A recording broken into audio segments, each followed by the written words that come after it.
Hola a todos, mi nombre es Gabriela Caballero y yo les voy a hablar de la sociedad y el artista, específicamente de la materia prima de la creación musical. Todos los pueblos crean su música a partir de las formas concretas que alcanza la producción sonora, lo sonoro dado por los distintos instrumentos o dado en los patrones que fija el canto. Pero entonces, ¿qué constituye la materia prima de la música? La respuesta es la producción sonora.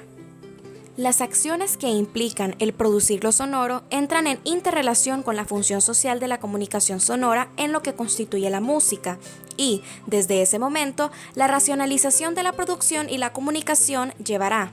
a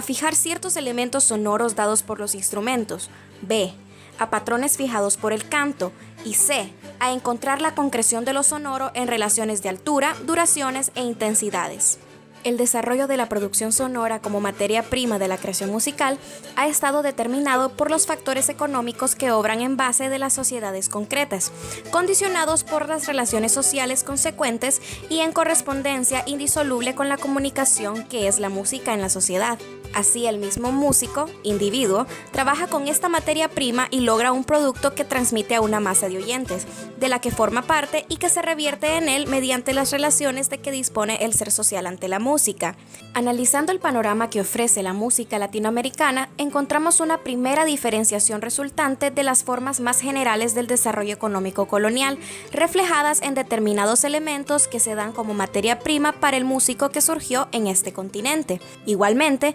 podemos distinguir los materiales aborígenes, africanos o hispánicos que aquel utiliza. Si bien pudiera admitirse que la presencia de determinados materiales sonoros son facilitados por el estatus económico del grupo, como el uso de instrumentos creados por la música europea occidental, las combinaciones instrumentales y los sistemas de notación mismos, el producto musical se crea independientemente en un conglomerado social por razones de interinfluencias, de asimilación y elaboración de aquellos elementos de estilo dables en aquel grupo social. Las interinfluencias dentro de una misma sociedad también se producen de unos ambientes a otros en un constante y peculiar paso de elementos de estilo de uno a otro estrato social.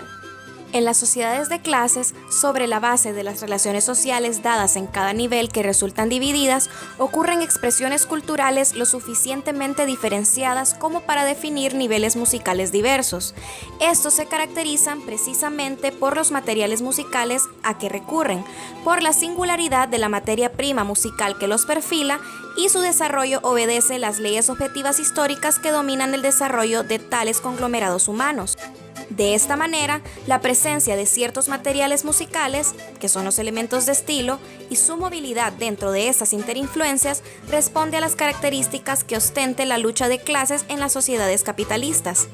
Los sectores de la clase dominante, al apropiarse de determinados productos musicales, los someten a un proceso de desarrollo consecuente con los recursos de dominación de que disponen. Dominan desde el creador hasta la música que hace, convirtiéndolos en mercancía. En cambio, en las clases dominadas, los productos musicales responden a los caracteres que dispone el valor de uso que tienen en estas clases. La materia prima musical, las formas concretas que le imprime la producción, queda así conformada por la estructura de la sociedad de clases. Las naciones latinoamericanas, por todo lo que implicó para la música el sistema colonialista, se vieron en los momentos en que se consolidaban los caracteres nacionales frente a un enorme almacenamiento de materias primas que quedaban para el uso del músico, el cual al mismo tiempo trazaba sus perfiles sociales.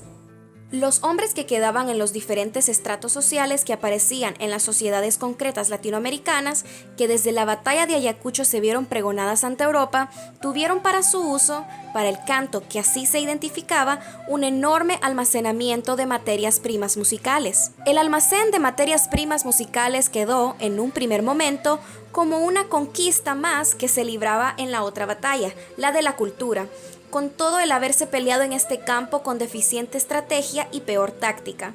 El almacén de materias primas musicales, más rico que el que quedaba para las metrópolis, fue prontamente tomado por las fuerzas del imperialismo, robando materias primas o destruyéndolas, y trayendo otras que metió en nuestros almacenes, forzando a su uso. En el ambiente rural de Latinoamérica se mantienen ciertos elementos musicales muy apegados a los antecedentes. El aislamiento del medio ha determinado géneros que son síntesis de características muy concretas en cada caso. Pues, por ejemplo, en el gato argentino existen los mismos elementos hispánicos que en la cueca chilena o en el son cubano, la copla, la cuerda pulsada y otros. Sin embargo, los caracteres combinacionales y la sincretización con otros materiales aportan perfiles nacionales tan evidentes que difícilmente se pudiera confundir uno de estos géneros con los otros, y al escucharlos siempre se reconocería su nacionalidad por encima de los elementos mismos que los integran. Otros sectores poblacionales hacen uso de diferentes materias primas musicales, como son las producidas por los africanos y sus descendientes. Sectores elitistas se han cobijado en la música creada con las materias primas producidas en Europa, unas veces para dejar meras réplicas, bastantes de ellas a destiempo histórico, otras para armar músicas nacionalistas sobre peculiares temas de materias primas producidas en los sectores explotados de nuestras sociedades. En la clase dominada es donde surgen las formas culturales llamadas, como lo fue por la cultura burguesa desde 1846, folclore, y hasta la racionalización que el pensamiento burgués armaba para conocerlas y dominarlas, se le llamó también, diferenciadamente, folclore. Este folclore viene a constituir un caldo en el que se revuelven unos ingredientes concretos, constituidos como materia prima aportada originalmente, en una originalidad en la que concurrieron el indígena y el africano, y que para muchas sociedades concretas en el Nuevo Mundo sustituyó a aquel. Pero estas expresiones culturales de un producto musical así elaborado con materias primas originarias ha sido sometido a la explotación capitalista, y para ello los sectores de dominación han hecho uso de aquellos ingredientes más superficiales,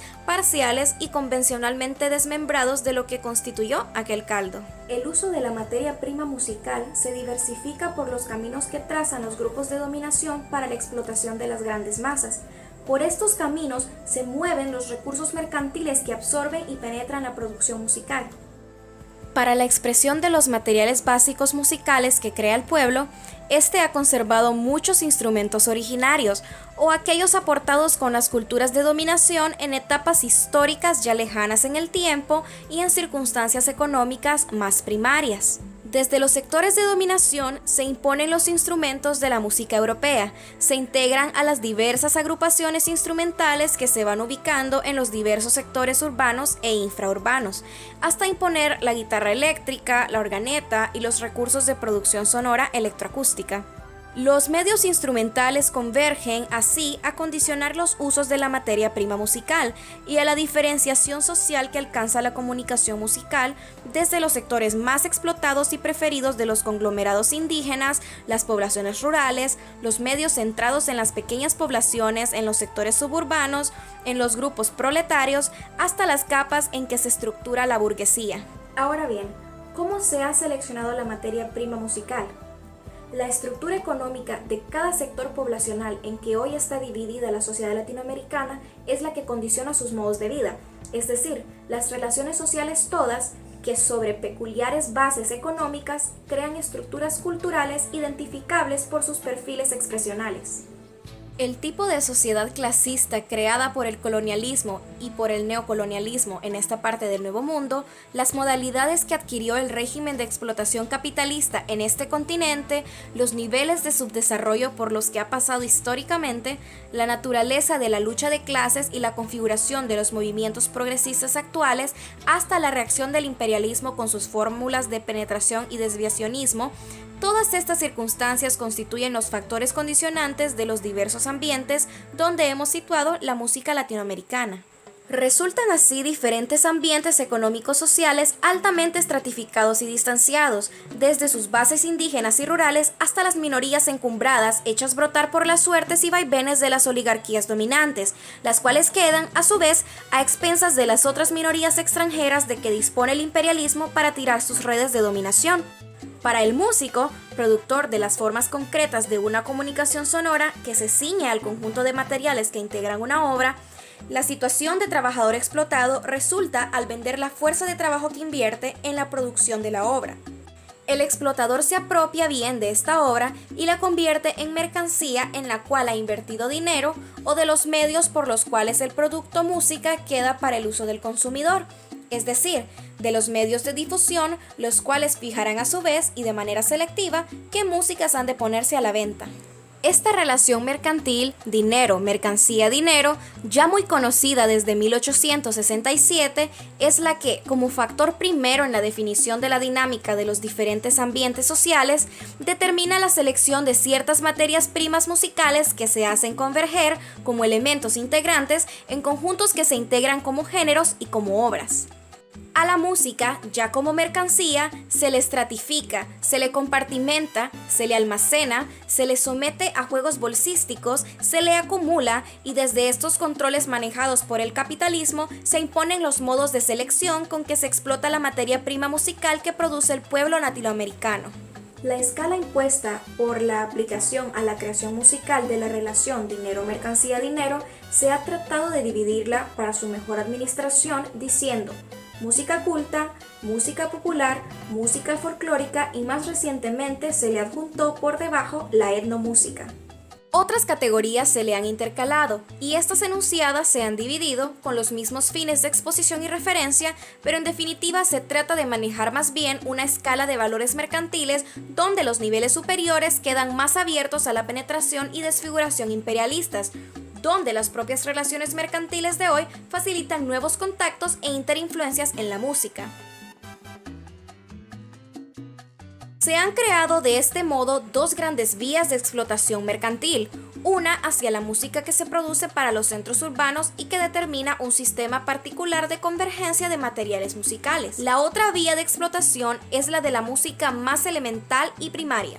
la más apegada a los elementos antecedentes, la llamada etnomúsica, y la música que para algunos estudiosos sigue llamándose folclórica. La música popular urbana se enfrentó a la contradicción implícita entre la homogeneización así descrita y la identificación de perfiles nacionales mediante la selección de materias primas y su elaboración más inmediata de manera que se adaptara a las demandas comerciales. Para la década del 50, este proceso llegó a un punto culminante. Mientras autores europeos o norteamericanos tomaban ritmos y sonoridades nuestros para producir su música novedosa, los autores populares en Latinoamérica y en el Caribe eran penetrados por la música superficial que les llegaba en discos, obligados a crear música nacional a semejanza de lo que vendían las empresas disqueras. Las víctimas de las plagas permanentes del capitalismo yanqui, el desempleo, la discriminación racial y el hambre, creaban una música, materia prima, que sería capturada por los magnates de la fama. Mientras morían de hambre los negros creadores del jazz, las orquestas blancas que lo ejecutaban se enriquecían. Mientras se ignoraban los derechos de autor de Rafael Ortiz por la conga 1, 2 y 3, se enriquecía y adquiría más fama Xavier Cugat con el arreglo para su orquesta de la misma conga con el nombre 1, 2, 3, Quick. La música afroantillana y muy particularmente la de Cuba, así como la brasileña, fueron focos de atención y víctimas propiciatorias del neocolonialismo cultural desde el momento mismo en que los magnates de la industria musical comprobaban el éxito pecuniario de su experimento piloto. La lucha por la identificación nacional chocaba con las valoraciones impuestas por la penetración colonialista como por la neocolonialista posteriormente y se recurría a esas falsas imágenes de lo nacional que no pasaban del apropiarse de materias primas musicales que se desarticulaban de sus estructuras originales. Partiendo del criterio de que la identidad nacional se da en la música producida en la base, encontramos en los pueblos de nuestra América, donde se mezclan varias etnias y se produce la transculturación de sus elementos musicales, un movimiento actual hacia la revalorización de tal identidad, básicamente en la canción social, contrario al coloniaje musical al que estuvieron sometidos durante varios siglos y a la acción neocolonizadora imperialista. El mismo criterio puede encontrarse como uno de los principales dictámenes del primer Congreso de Educación y Cultura celebrado en La Habana en 1971. En él se planteó la necesidad de trabajar en el desarrollo de las formas culturales propias, dentro de los valores culturales de los pueblos latinoamericanos para sostener la identidad de nuestros pueblos. Y es que América Latina, que ha sido víctima del saqueo cultural en materias primas y cerebros y de la reversión de su patrimonio cultural tradicional, se une para enfrentar la penetración y diversionismo ideológico, consolidando una música actual que rescate sus valores, reafirme la identidad nacional, fortalezca el sentimiento de lucha y exprese los deseos de hermandad de los pueblos. En Latinoamérica, el movimiento de la nueva canción social aparece como contraposición, precisamente, a las campañas mercantilistas neocolonizantes. La nueva canción se inició cuando estaba en boga un movimiento llamado neofolclore, que era un movimiento inducido por la industria del disco y la reacción para cumplir objetivos comerciales y políticos. Por caminos estéticos bien diferenciados, los cultores de la canción social toman materiales folclóricos, géneros, instrumentos para crear sus canciones. El nivel de conciencia adquirido por estos autores puede ser transmitido con relativa facilidad a otros grupos marginados, incluso analfabetos, mediante el uso apropiado de los instrumentos culturales inmersos en la tradición. El sonido brasileño, la nueva canción chilena, la canción social uruguaya, argentina, venezolana, cubana, puertorriqueña, en las voces de sus cultivadores más representativos, esgrimen lo más puro de la producción sonora en los pueblos de este continente como materia prima para crear canciones, y lo acompañan con una guitarra, que es un instrumento de lucha, que también puede disparar como un fusil. Y la canción social de los pueblos de Latinoamérica y del Caribe ha lanzado su voz, que hoy comparten todos los pueblos oprimidos y los pueblos revolucionarios del mundo. Se ha unido a sus cantos y ha injertado en su voz el mundo, defendiendo el tronco que ha de ser nuestro.